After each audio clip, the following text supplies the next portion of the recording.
morning.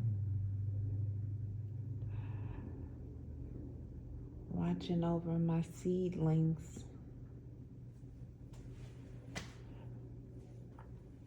What's up, YouTube?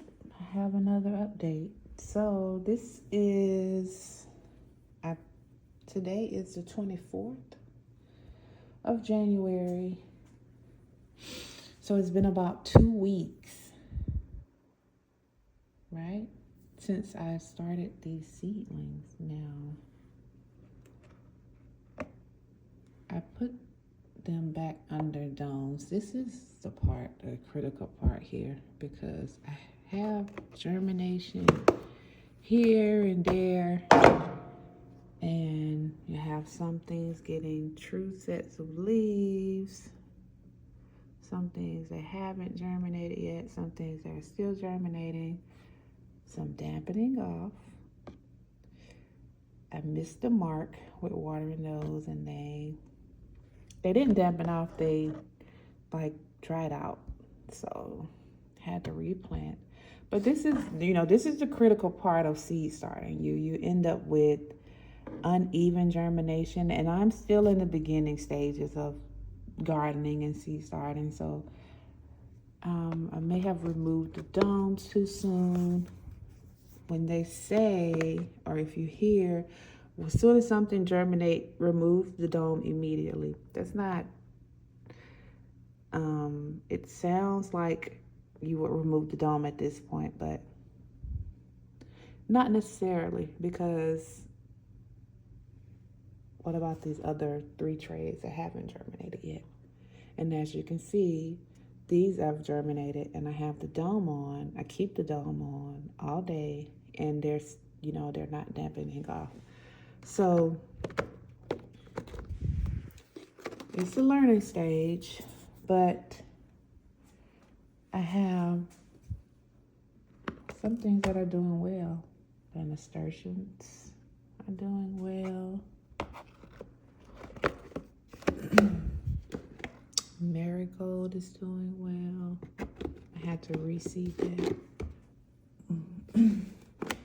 But daisies are coming in.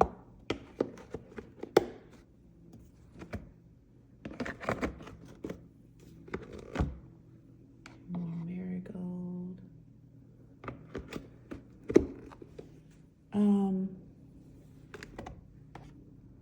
Got some herbs in there. So these things, I think that maybe if I had more powerful grow lights, that these things would be growing faster. I don't know. But anyway, I'm happy with the growth. I'm not planning out until like the middle of March or middle of February, depending on the weather. We're currently waiting on an ice storm to come through in 8A Georgia, zone 8A Georgia. So depending on how the weather goes, I may plant out sooner than later. These are the tomatoes. The tomatoes are doing great. And I've started fertilizing these, adding a little fertilizer when watering these. Carrots, and they say to direct sow carrots, but last year I started seedlings, carrot seedlings, and transplanting them, and they did okay. So I'm doing it again. And with these sort of trays where you can kind of pop it out at the bottom, I think that helps with lessening the transplant shock. So here are the peppers.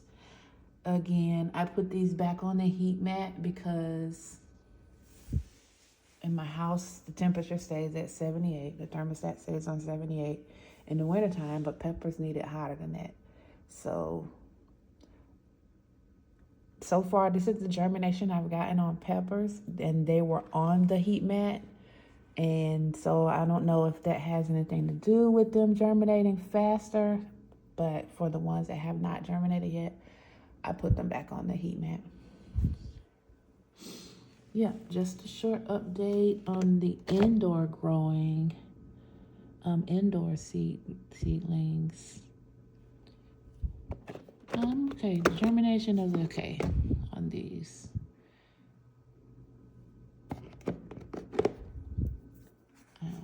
Like those are the brassicas. Some seeds just grow faster than the others. So I'm going to head out to the garage and give you a comparison now.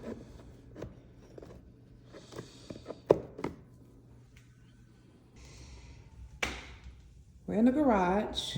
It's 30-ish, 40 degrees outside. Temperatures are getting down to the 30s every night now.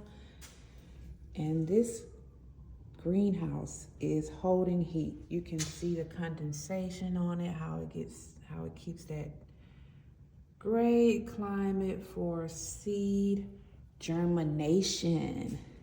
Now, next, from this point on, I'm using this greenhouse for germination. The seedlings love it in here.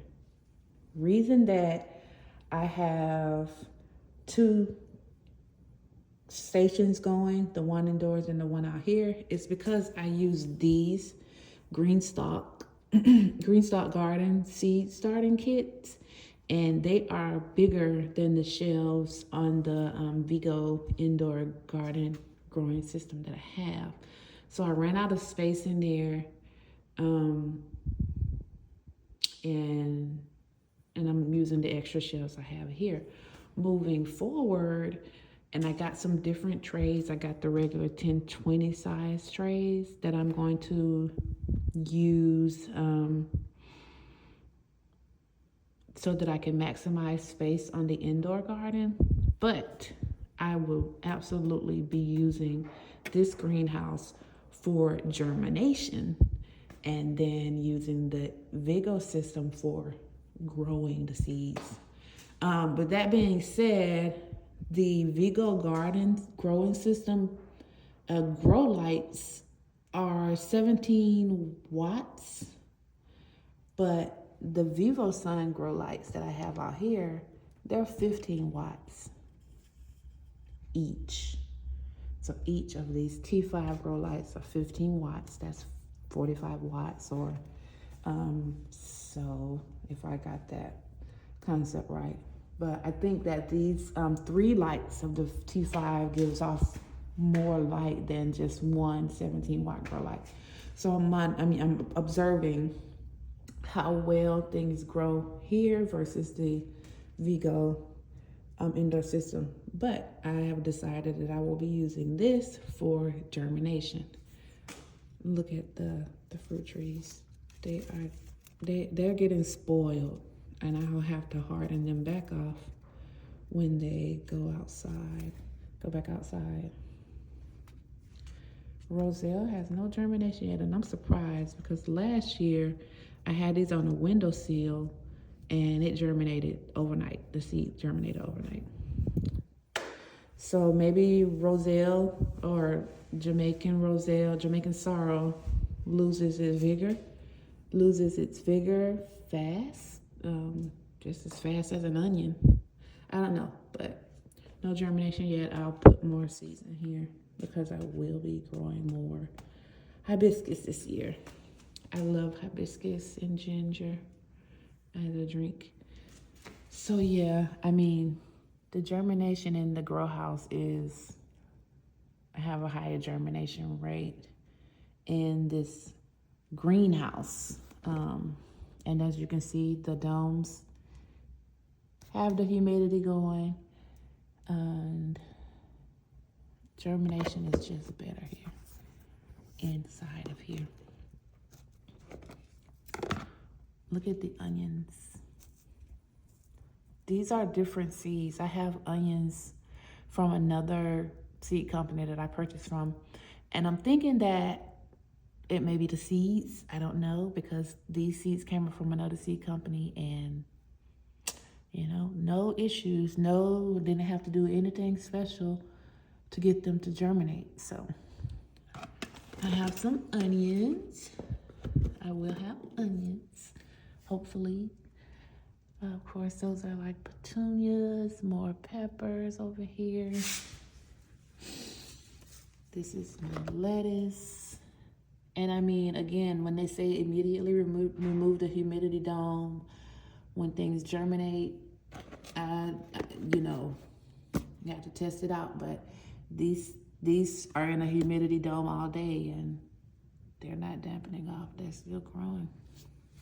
This is the tray of onions. I took them off of the growing station and brought them out here to the greenhouse to try and get better germination. But these onion seeds have been planted for, have to be a month now, about a month now. So that's the difference between a year old, like old onion seeds. I don't know how old they are, but germination is not so great on these compared to the other seedlings. That's my weekly update on seed starting. I am preparing for the Arctic weather that's coming through, so I've gotten everything watered, and I'm going to water my other plants, my fruit trees, and disconnect my hoses, hunker down, and chill today. Give you a quick glimpse. I got these guys off from under the blanket, but here are my tropicals.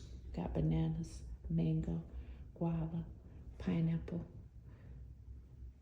My banana even is growing a pup. This is in the garage. I had to cut off the leaves on these because I left them out during another Arctic blast, and yeah, the leaves got hit. And these are all pineapple tops from pineapples that I have eaten. These 3 came from Christmas when I made sorrel for Christmas, or actually not sorrel. It's called sorrel in Jamaica, but it's called zobo in Africa, Nigerian zobo. And it's a little different. It is different. The drink is different. It's made differently. No sugar is in the zobo. You sweeten it with pineapple instead. So yeah. And these are pineapple tops that I planted months ago, maybe around May last year. This is my bird of paradise. Yeah, it needs some love. I got it like this, and I'm caring for it to bring it back to life. They're kind of difficult. They say that they are easy to grow, but yeah, they grow slow, and they're difficult. I'm finding them to be more difficult for me to grow. And lastly, here, hidden is the fig. That's a Chicago hardy fig. And this is a mango, turpentine mango. I have a little project that I'll be doing on this one here soon. Stay tuned for that. Otherwise, I'm out. Got to get some more things done before this weather comes through. Bye.